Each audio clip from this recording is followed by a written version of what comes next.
हम भोजपुरी लोकगीत बिरहा गायक जितेंद्र सिंह मिर्जापुरी और हमारे साथ संगत कर रहे ढोलक पर हमारे बड़े भाई श्री सुभाष यादव जी, हारमोनियम पर संगत कर रहे हमारे पंकज मुन्ना, कोरस पर संगत कर रहे हमारे बड़े भाई श्री प्रकाश उर्फ सिपाही भैया और हमारे जगदीश भैया।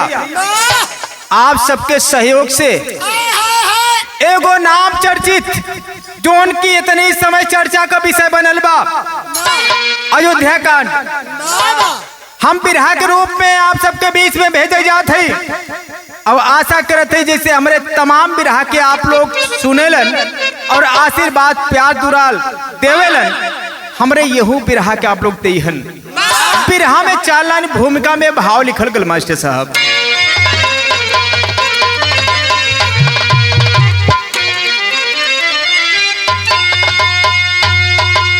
तो जिस धरा पर लिए राम अवतार थे, आज उसको कलंकित बनाया गया। जिसके मर्यादा की देते मिसाल है, उसके दामन में दागी लगाया गया। जिस अयोध्या के सम्मान हित के लिए खुद की पत्नी सिया को हटाया गया। जिस धरा पर नया अपराध होता कभी,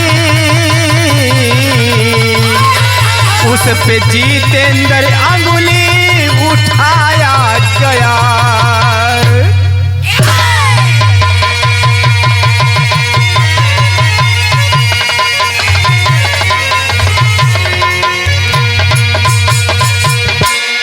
जिस धरा पर नया अपराध होता कभी, उस पे जितेंद्र अंगुली उठाया गया।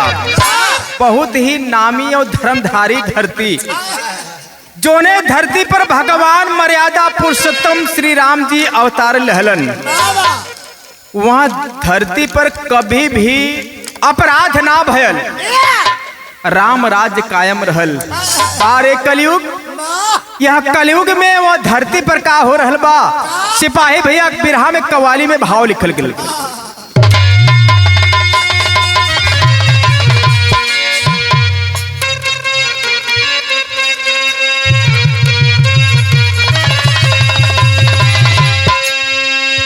वह कवाली का टुकड़ा हो, कोनो शराबी बखान करत हो, बतौलस कि सब तो मिला के पीते हैं, अरे सब तो मिला के पीते हैं अज पानी शराब में। सब तो मिला के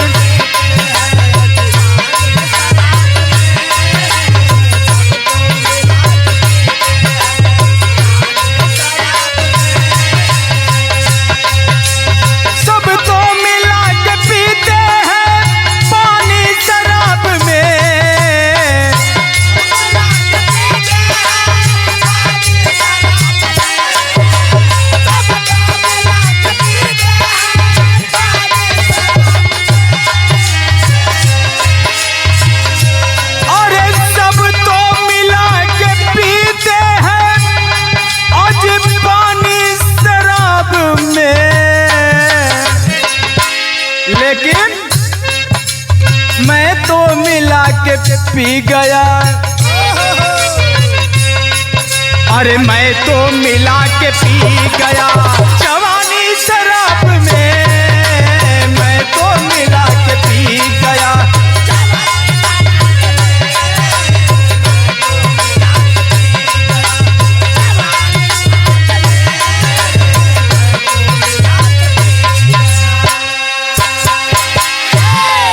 इत कव्वाली का टुकड़ा रहे, लेकिन बिरहा में भाव लिखल गल कि जागो अवध के राम फिर,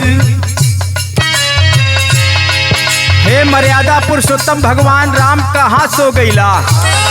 तोरे धर्मधारी धरती अयोध्या में अवध में का हो रहल बा के देखा। जागो अवध के राम फिर, सोए हो तुम कहाँ।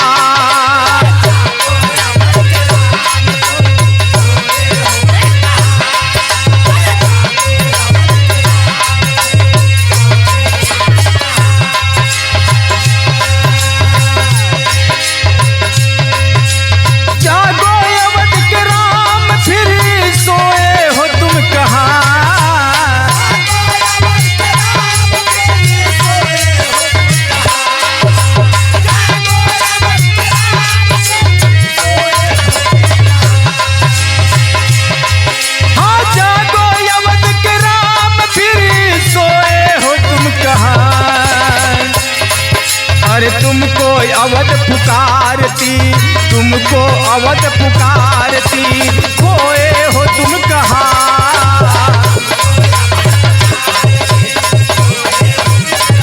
यो भैया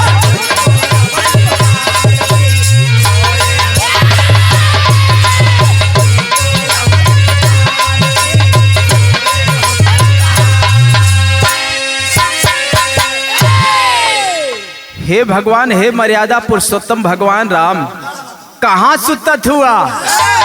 जागा, तुहार जरूरत है अकल युग में। यही से हमारे बिरहा का शुरुआत भइल। मास्टर साहब नजम का लाइन लग गई।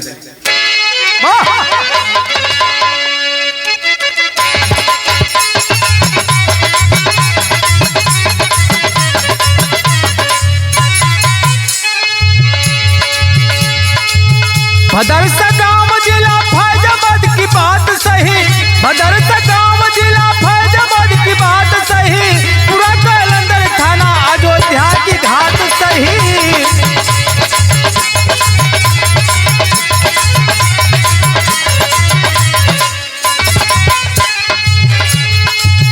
विजय निषाद उसी गांव के निवासी है, विजय निषाद उसी गांव के निवासी है, गरीबी के चलते मन में बड़ी उदासी है।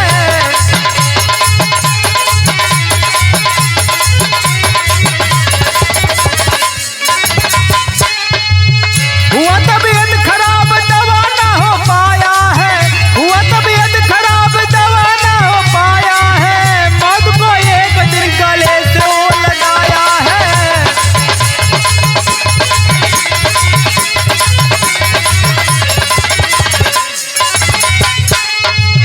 पति के मौत से रीता बड़ी दिल खाई है, पति के मौत से रीता बड़ी बिल खाई है, बोझ परिवार का कंधे पे तब उठाई है।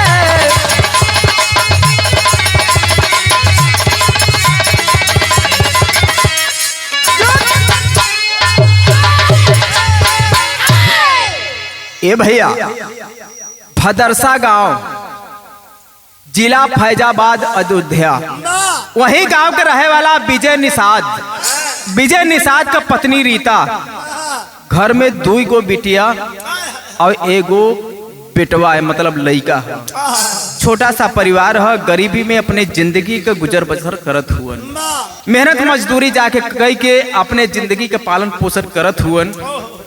वही बीच में विजय निषाद को तबीयत खराब हो गल, और जब तबीयत खराब हो गल, दवा ना हो पौलस ठीक से, और वो इस दुनिया के छोड़ के चल गईलन।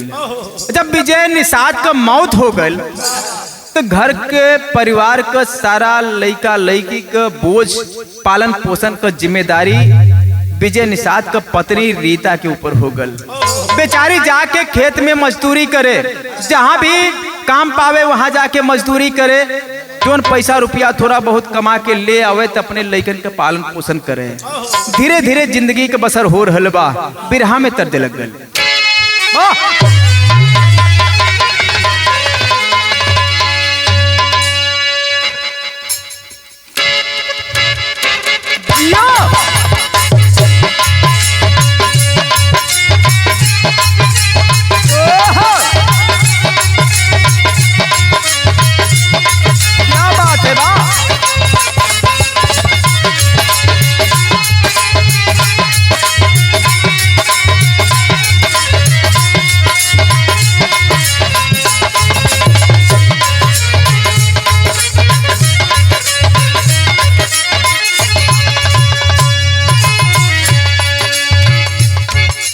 दोनों मेहरारू अपने आदमी के बड़ाई करत रहे।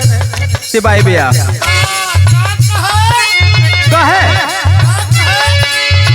पिया परदेस गइल, तार लागल टोपिया में,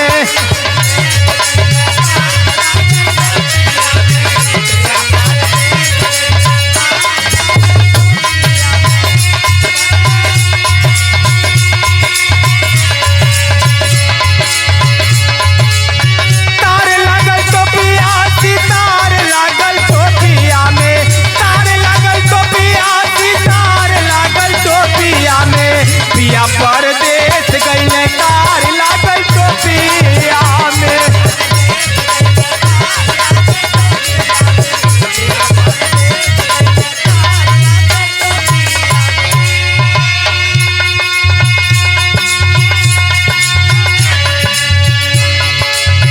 तर्ज रहे लेकिन बिरहा में भाव लिखल गल।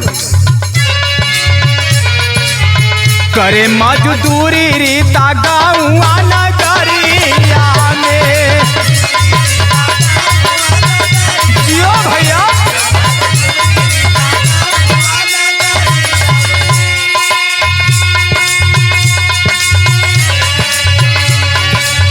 घरवा दुआर वही खेतावा की आरिया में। घरवा दुआर वही खेतावा की आरिया में। करे मजदूरी रीता गाँवा नगरिया में।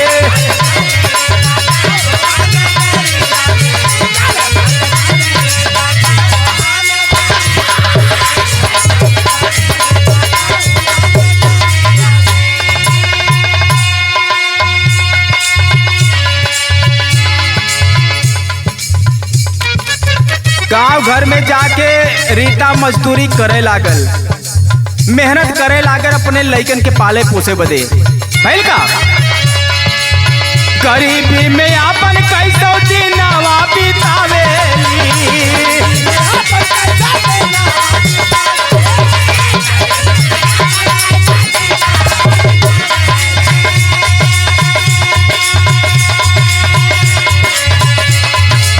लइकन के अपने पाल पोसऊ जियावेली।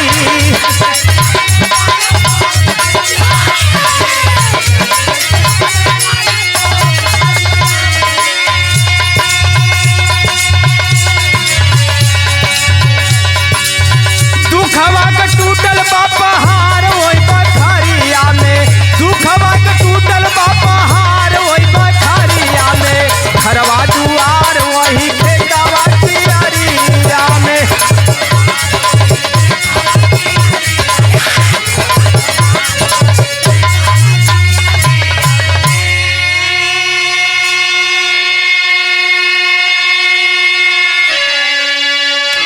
ए बाबू, विजय का पत्नी रीता जाकर के मेहनत मजदूरी करके अपने लइकन के पालत पोसतिया, घर के काम काज के करतिया। घर का जितना बोझ रहे अपने कंधे पे लेके चलतिया। धीरे धीरे जीवन के बसर हो रहल बा। दुहान में का नाम हो।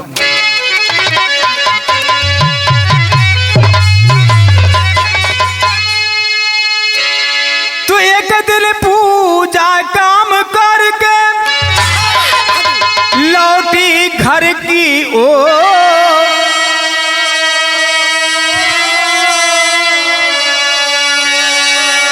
बीच राह में राजू रोका, दे लालच चित चोर।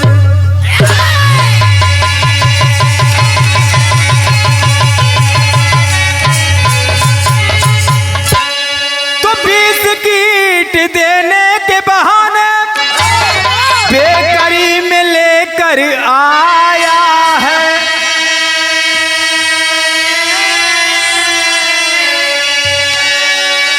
दवा नशीली खिला दिया, पूजा को बेहोशी छाया है।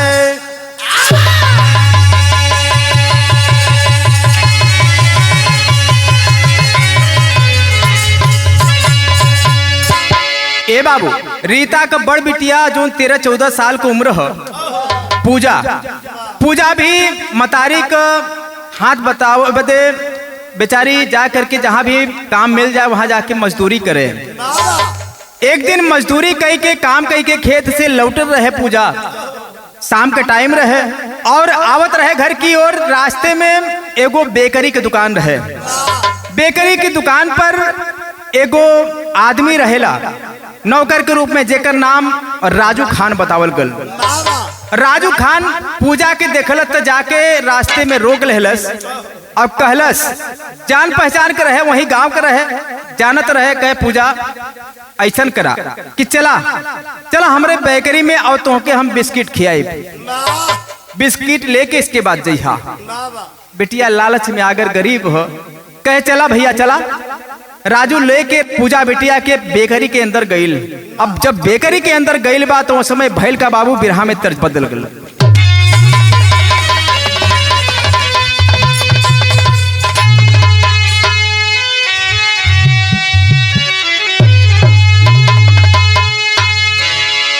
सुभाष भैया कोनो मेहरारू हो और ओकर जवानी बस में ना है, आदमी परदेश में है, ऐठतिया कहे तू कहे आयल बसंत, तू कहे आयल बसंत, अरे उड़े लगा धीरे मोरी देहिया भइल बा, कि मोरी देहिया भइल बा, अरे प्यार हार धीरे मोरी देहिया भइल बा।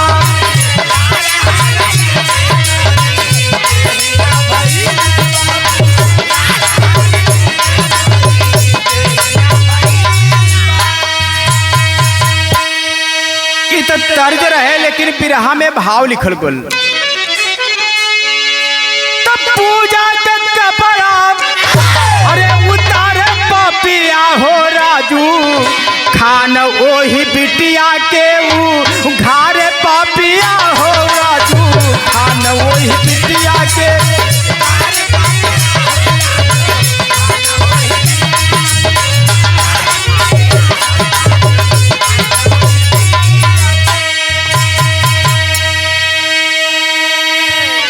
मोईद खान और पूजा बिटिया के बेकरी के अंदर ले जा कर के एगो नशीली दवा मिला के बिस्किट खिया दिलस। बिटिया के पता ना खा गईल। अब खाइला के बाद थोड़ी देर के बाद नशा जब छौलस तो बेचारे बेहोश होके गिर गईल।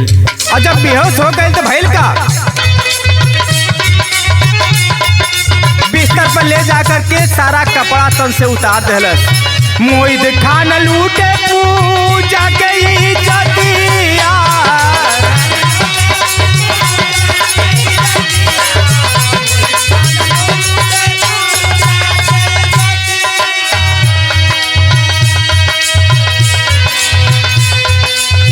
वीडियो बनावे राजू करे घात घातिया,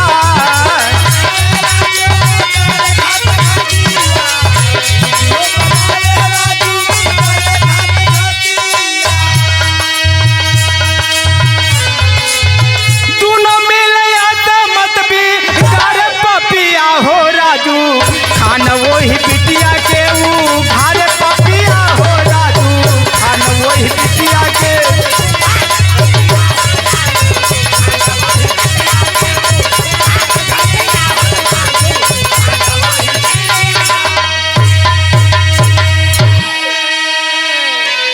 ए बाबू राजू खान ले जा करके नशीली दवा खिला के अब पूजा के तन से सारा कपड़ा के उतार दहलस।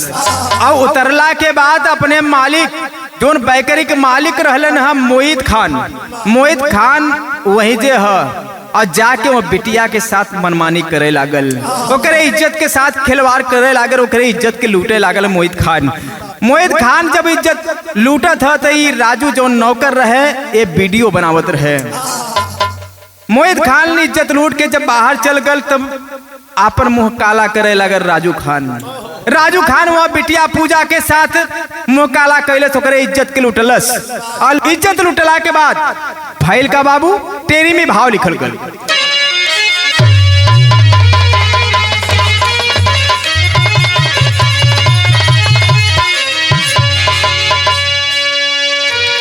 इज्जत को तार तार कर दिया, अरे इज्जत को तार तार हो, इज्जत को तार तार कर दिया। तो होश में आके पूजा बोली है लाचार,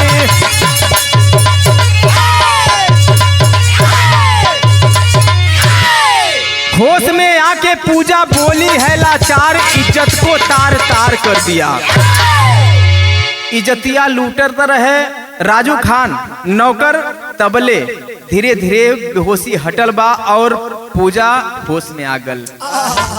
और जब अपने साथ खिलवाड़ करत, अपने इज्जत के साथ खिलवाड़ करत राजू के देखलस तो लाचार है बेचारी और कहे लागल कि भैया ये का करत हुआ हमरे साथ, यही बदे बोलौला हमके। फटकारे लागल। विदेशिया के लाइन में भाव लिखल गया।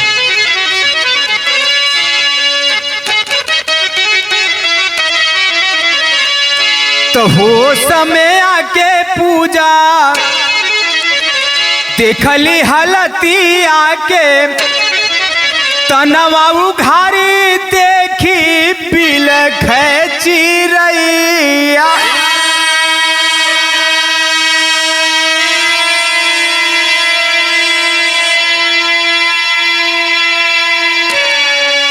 तो काहे लूटल चाचा हमारी इज्जती आके, अब कहाँ मुँह देखाइब हमार लागी के सहैया।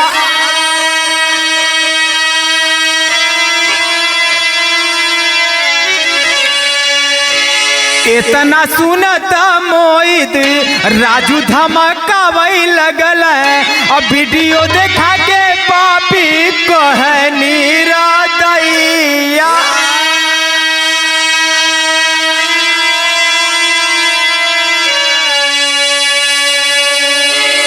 इहवा के बात अगर केहू से बताइबू तो अरे जनवा से मारब सबके कहे तब कसैया।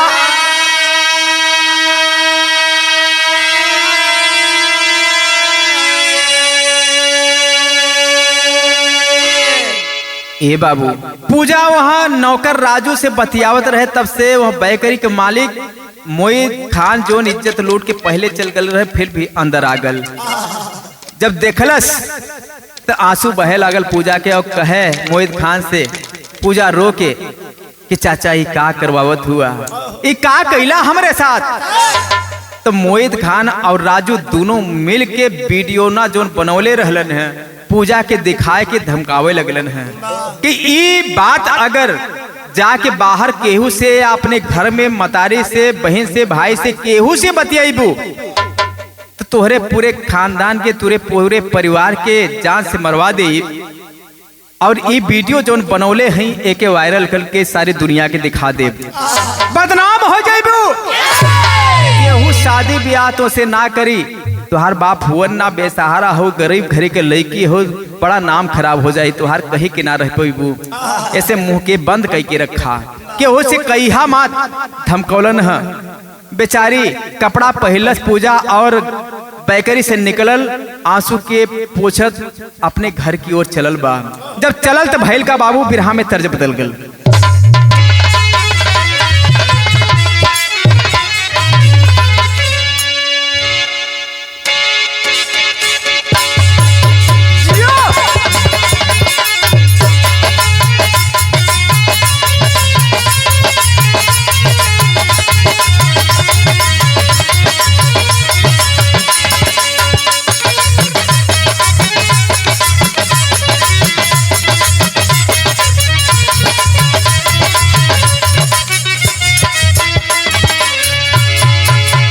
है तर्जबा जिए तो हमारे स्वर्गीय बुल्लू गुरुजी गावल करे अपने जमाने में। कैसे काम है? सेज चढ़त करे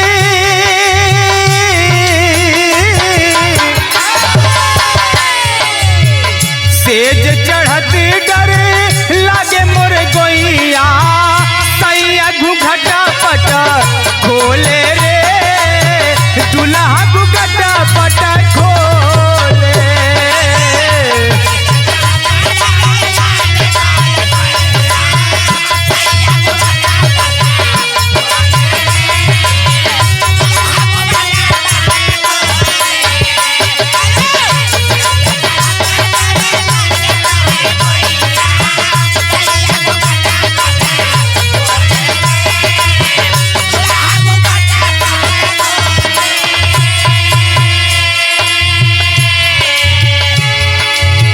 तो कोनो दुल्हन अपन दुख बतावत रहे, लेकिन बिरहा में भाव लिखल गल।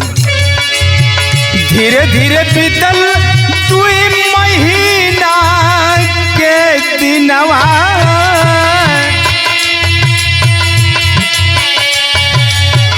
धीरे धीरे बीतल 2 महीना के दिनवा, रोज जतिया के लूटे हो, रोज जतिया के लूटे।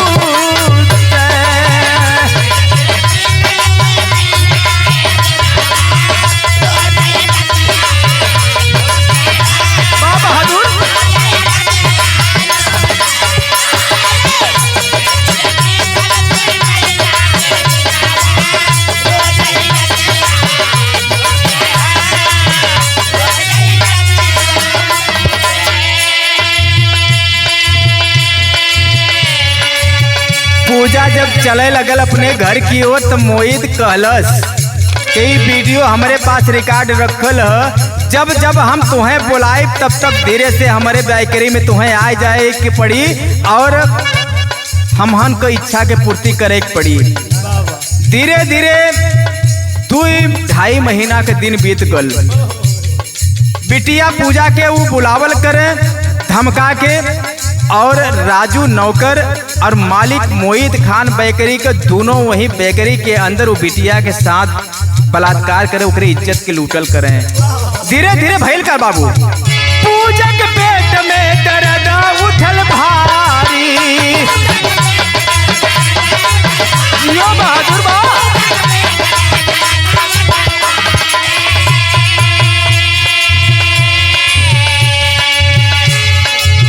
जान चल जाई कहे माई से भिखारी।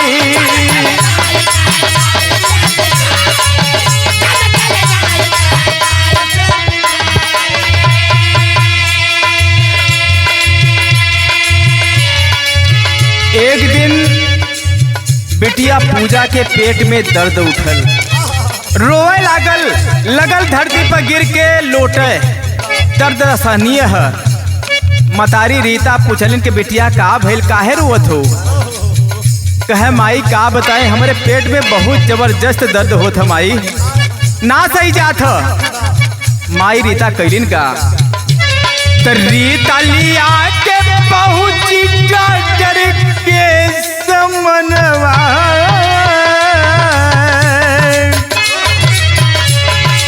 रीता लिया के पहुंची डॉक्टर के समनवा। रोज इज्जतिया के लूटे हो, रोज इज्जतिया के लूटे।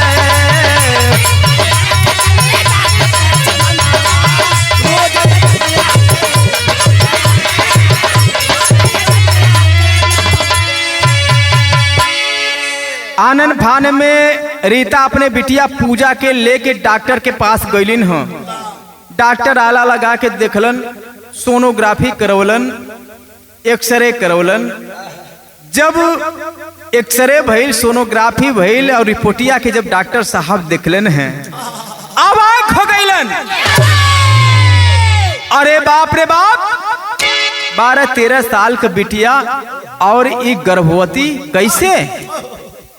डॉक्टर सोच में पड़ गईलन कि हम रीता से कैसे बताई, पूजा के मतारी से कैसे ही बात के बताई।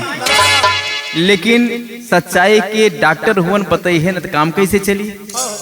डॉक्टर साहब रीता से बतौलन, कहलन कि तुहार बिटिया कहे तो ना चाहत रहली है, बतावे तो ना चाहत रहली है, लेकिन तुहार बिटिया 2 महीना का गर्भवती है।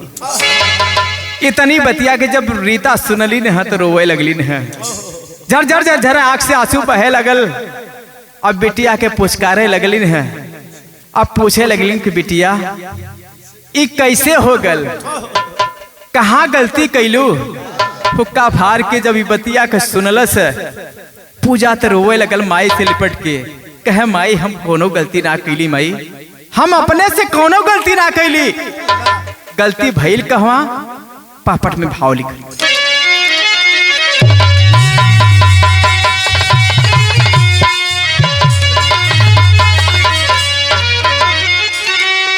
तो देख के डॉक्टर गईले तब पगलाई भाई पूजा के।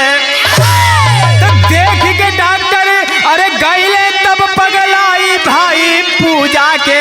और गर्भवती कैसे भइली दुखदाई भाई पूजा के।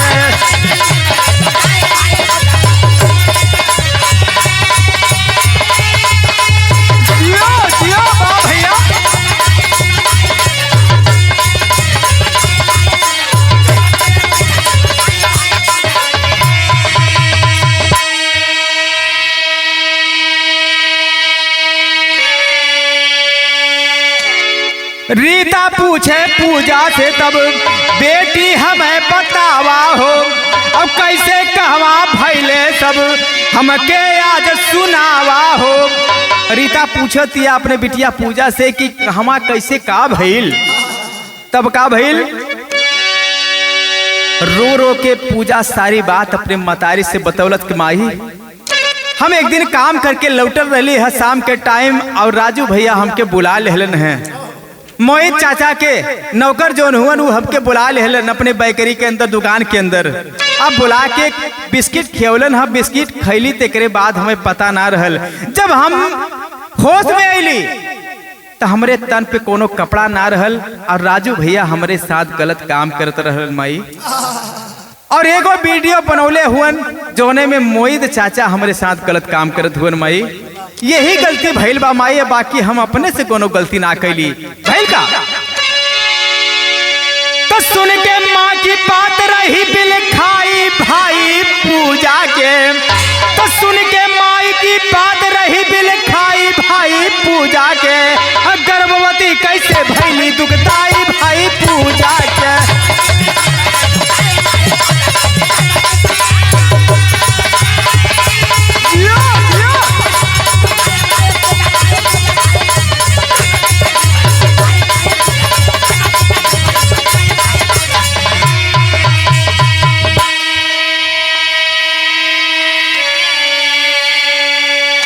सारी बात होखत बा वहा बिरहा में अल्लाह के लाइन में भाव लिखल गल।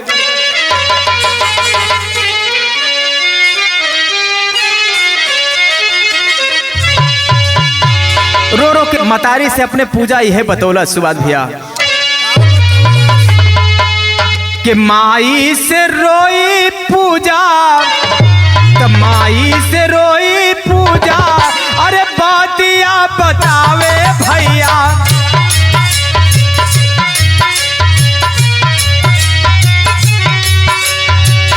माई मोर गाइल सुनाया ता मत लूटा।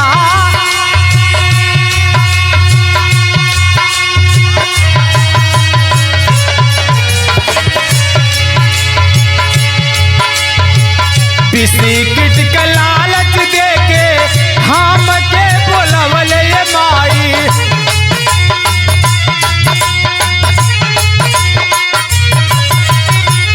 खात बिस्किट हम पे होता भैली जा।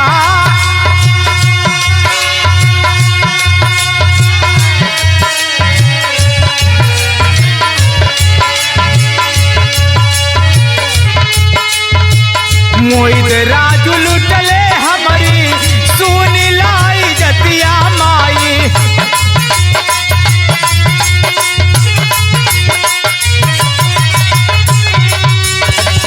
वीडियो वायरल करब काहे हमें धमाका।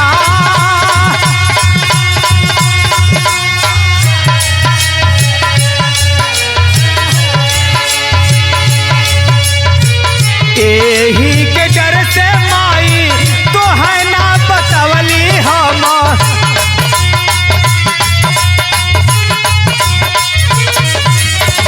रोज बुलावत रहले हमें धमका।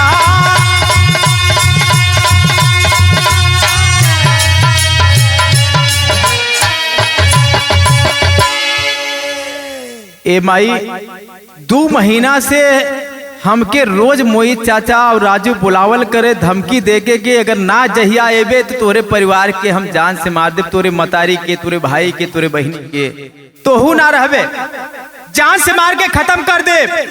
आई ई वीडियो दुनिया में वायरल कर दे, सारी दुनिया देखी। यही की वजह से जब वो बुलावल करे तो हमके जाए के पड़े माई कि हमारे परिवार के ही मार दे हैं कसाई। ऐसे हम जाते रही और रोज हमारे इज्जत के साथ ही खिलवाड़ करे मोहित खान और राजू मिल के दोनों। यही हमसे गलती भइल माई। बिटिया रो रो के जब पूजा ई बात के बतौलत तब भइल का खड़ी के लाइन में भाव लिखल गल।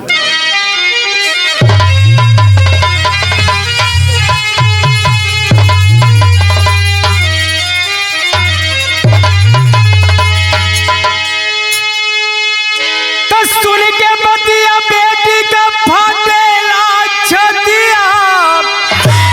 तो सुन के बतिया बेटी का फाटेला छतिया। तो पहुंची दरोगा तमनवा बतावे बतिया।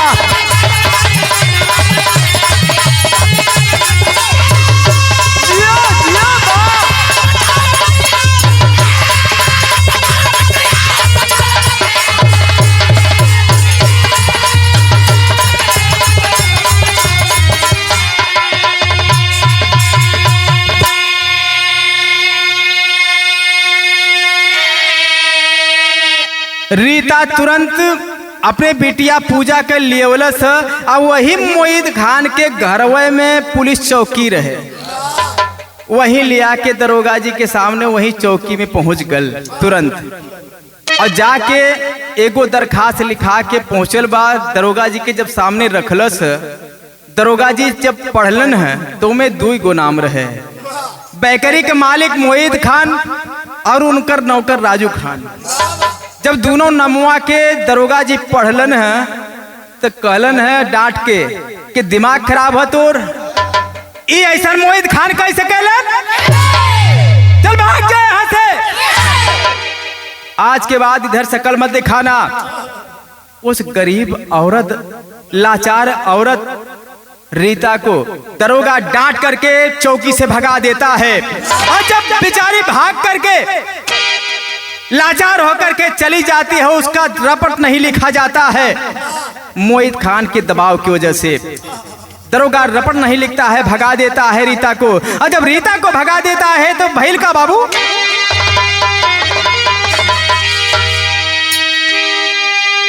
मोहित का नाम सुन दरोगा तुरंत भगाया और रपट लिखाना उस गरीब का गाली 4 सुनाया। तो पाया जोगी जब खबरिया फटेला छोटिया, भैया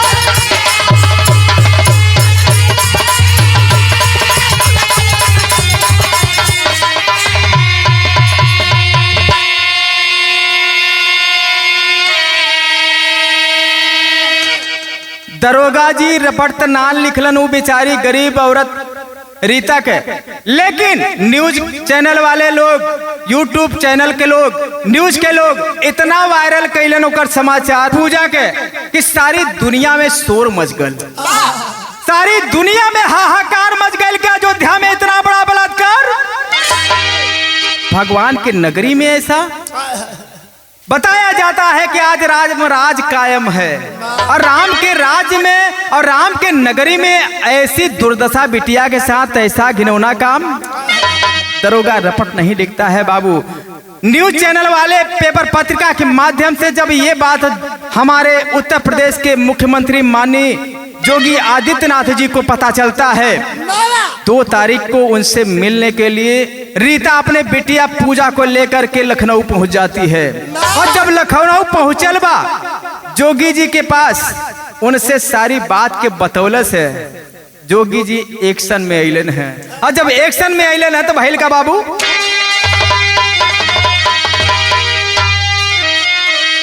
मोहित राजू को पकड़ के तुरंत जेल भेजवाए और सस्पेंड दरोगा को कर बेकरी तुरंत गिरवाए। तो पाए करनी का फलवा पटेला छोटिया,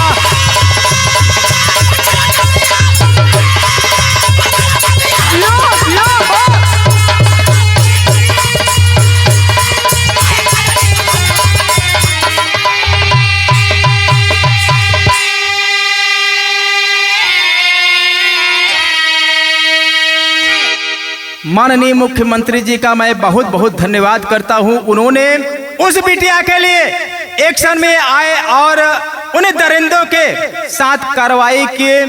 मोहित खान और राजीव खान को तुरंत जेल भिजवाए और उसके बेकरी दुकान पर जो है बुलडोजर चलवा करके उसके सारी दुकान को तहस नहस करवा दिए, गिरवा दिए। दोनों अपराधी जेल चले जाते हैं, लेकिन जो पूजा बेटिया गर्भवती है उसको लखनऊ में क्वीन मेरी अस्पताल में भर्ती करवाए हैं। आज अभी बेटिया पूजा उसी क्वीन मेरी अस्पताल में लखनऊ में एडमिट होके ओकर उपचार हो रहल बा। यही से हमारे कहानी का समाप्ति भइल। आखिरी लाइन में लिखल है,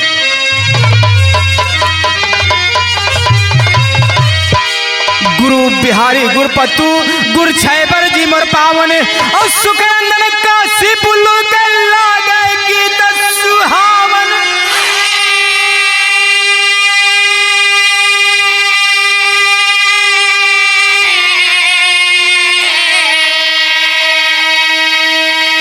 इज्जत को तार तार कर दिया, इज्जत को कर दिया तो ठाकुर जितेंद्र अब जीना है दुश्वार, इज्जत को तार